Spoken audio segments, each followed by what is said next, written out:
When I started Rerez, I really wanted to bring back a bunch of classic games from my youth and re-expose people to them, because I think there's a lot of really good titles out there that people have missed over the years.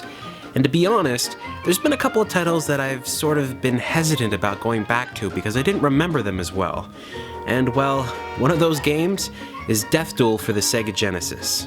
The game has you piloting a big robot that fights against monsters and machines in a plotline that revolves around you winning some dueling combat war thing to gain control of intergalactic traffic lanes throughout the universe. Sounds interesting, right? But basically, it's an unneeded story to get you into one-on-one fights. And the story is never really touched on in the game, and only ever present in a scrolling wall of text just after the title screen pops up, and when you die. And you'll be seeing that dying screen a hell of a lot. This game has very sparse controls that are very easy to learn. Your directional pad moves your targeting sight on the screen and shifts you from left to right on the level, allowing you to move behind objects or get away from enemy fire. The 3 buttons on the Genesis controller fire one of the 3 weapons. It's pretty easy, and this ease of control is a welcome feature because this game is otherwise freaking hard. There are other games like Duel that have you moving from enemy to enemy, trying to best them in the field of combat one-on-one. Games like Punch-Out do this very well, but Duel kind of adds a whole layer of unneeded complexity that muddies the gameplay.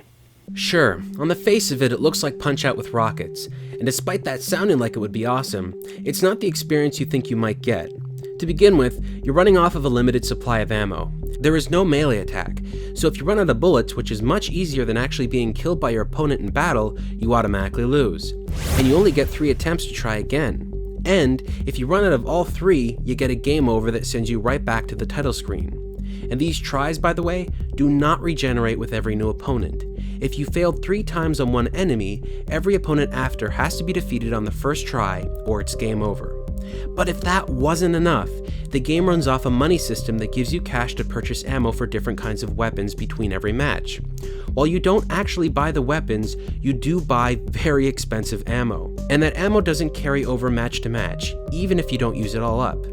You collect money from defeating your opponents, and you also gain some extra cash from little qualifying shooting gallery events.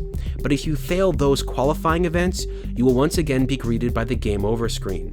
With all that on top of an already hard game, they further increase the difficulty by creating a persistent damage system that carries damage from a prior fight onto the next match. Which is crazy, because if they could do that with damage, why didn't they do that with ammo? While you can repair the random bits of damage, you have to spend that money on ammo for your next match. It's maddening, but all of that would have been nothing, and I mean nothing, if you didn't face enemies like this. Looks dead, right? Well, check this out. Even if an enemy has no arms, wings, legs, or even a freaking head, that enemy could still be possibly alive. And despite the fact you may have more health than they do, if you shot that last bit of ammo, you lose, because your opponents never run out of ammo no matter what. This is one of the most frustrating parts of the game, leaving you with no obvious sign of progression. I had no idea how to win against this dragon thing, so I just randomly shot around until I eventually won by accident.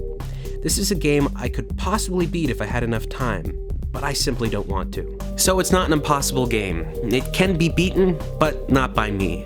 While I loved this game when I was a kid, I just can't go back and play it anymore just because of its complexity. It certainly hasn't stood the test of time.